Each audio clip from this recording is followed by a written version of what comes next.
been a frequent flyer for years and I've taken hundreds of flights, but this was my first time flying with our toddler, and I learned a few things. So here are some of my best tips of what worked for us and what we could have improved upon if you were considering flying with a toddler. Booking.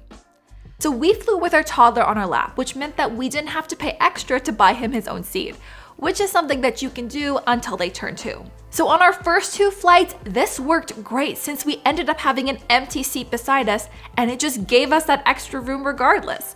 But on the return flight, we did not. And honestly, it was so much harder. And I would say that if you had an active toddler and you're doing a longer flight, like 6 hours plus, buy the seat. Buy the seat. Factor it into your budget. Flying in the day versus night. Having done both, I'd say it's a gamble. So they could sleep through the whole flight and everything would just be perfect. Or they could be cranky, miserable, and unable to sleep due to just being on a plane. Elliot also had a hard time getting comfortable on our flight and just kept rolling around and turning in his sleep, and then it would just disturb him and he'd wake up. And then you're also cranky and miserable because you're tired and dealing with a cranky child. I mean, with a day flight, at least you are rested and prepared to be a nonstop entertainment machine. Packing and prep. So I didn't know this, but infants get baby gear checked bag allowances. So we could actually check a car seat and a stroller for free. Now we did end up checking a car seat and we did a little packing hack where we strapped our diapers into the car seat so that we actually didn't have diapers filling up the space in our suitcase. And it worked perfectly. So we opted to keep our stroller with us and just gate check it right at the plane. You could get a tiny stroller that does fit into the overhead, but I've also heard that sometimes they just make you gate check it anyways because there's just never enough carry-on space. The stroller also doubled up as entertainment for Elliot to push around the airport. I mean, he was actually entertained for a long period of time by this, so it was almost worth having the stroller just for that. As for carry-on bags, I'd recommend putting all of your baby stuff into something simple and easy to access that fits under your seat. I honestly actually need to get a new bag for this because we just used our regular backpacks, but they were way too big and awkward to kind of get at once you have a toddler, sitting on your lap and in the way. Something to note too is that diaper bags are usually exempt from your carry-on limit. And even an infant on your lap is allotted their own carry-on item. So next time, I think that we would get like a small, simple backpack for Elliot to kind of carry, and that would contain all of his toys and his snacks. We brought a lot of snacks with us, including this little bento box full of different foods that he loved. This kept him happy and busy for a very good chunk of time. So baby food as well as milk and formula over 100 milliliters or 3 ounces is okay to bring through security.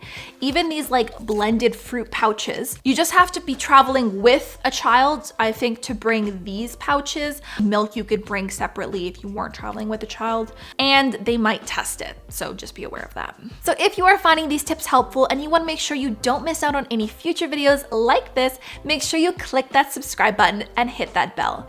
And check out my How to Travel ebook, which is over 250 pages of tips and tricks and hacks just like this video.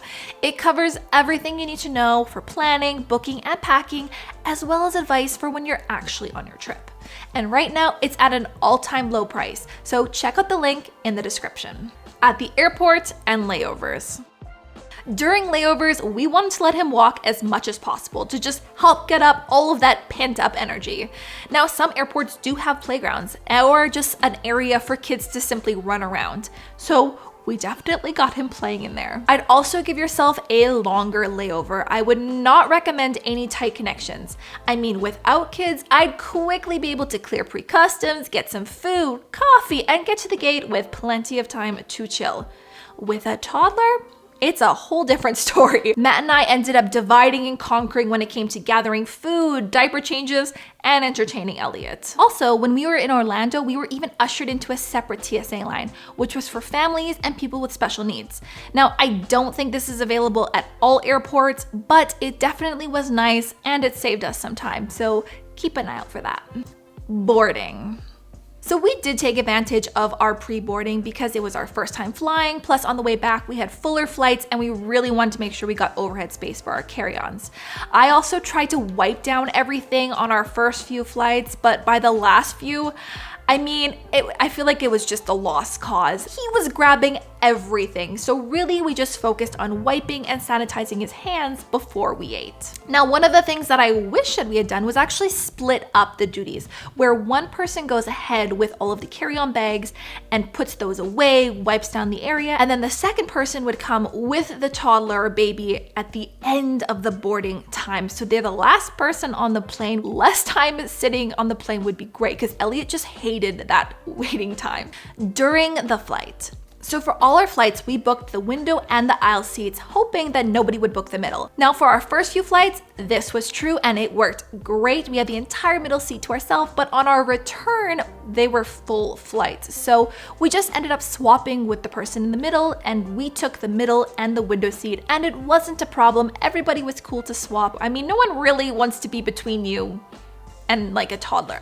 No one, chances are everybody would swap with you regardless. Now for entertainment, on our first few flights, just the whole experience of being on a plane and the fact that we had a middle seat was enough to keep our toddler entertained. However, on our return flights, we were in full entertainment mode. So we brought out all of his toys, including several new toys that we had actually wrapped up and wrapping paper as an extra layer of like work and entertainment. No, the key is to just make everything take longer and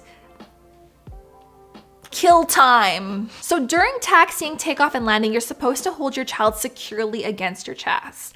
But Elliot did not want to stay in this position. He was so wiggly.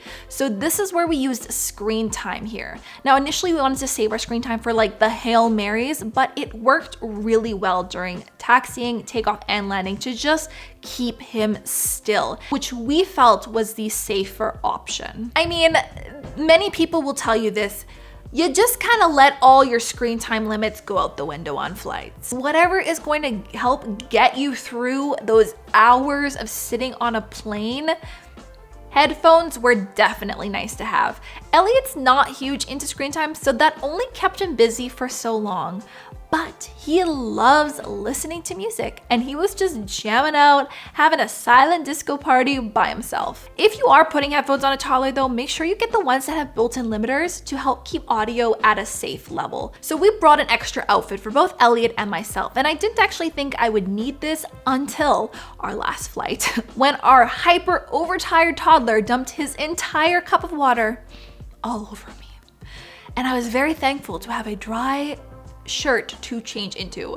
I mean, just having an extra top is really key because you don't know what's gonna happen. And last, when it comes to naps and sleeping, it's so child specific that it's gonna depend on how your kid falls asleep to what best works for you. Our toddler still breastfeeds, so we just simply nursed him to sleep, and I used a sweater to help keep my arm propped up and to just make it a bit more comfortable, and that worked for us. If you have any other tips on flying with toddlers, please leave them down below in the comments. And if you want to know what my carry-on essentials are, you're gonna want to watch this video right here. Bye.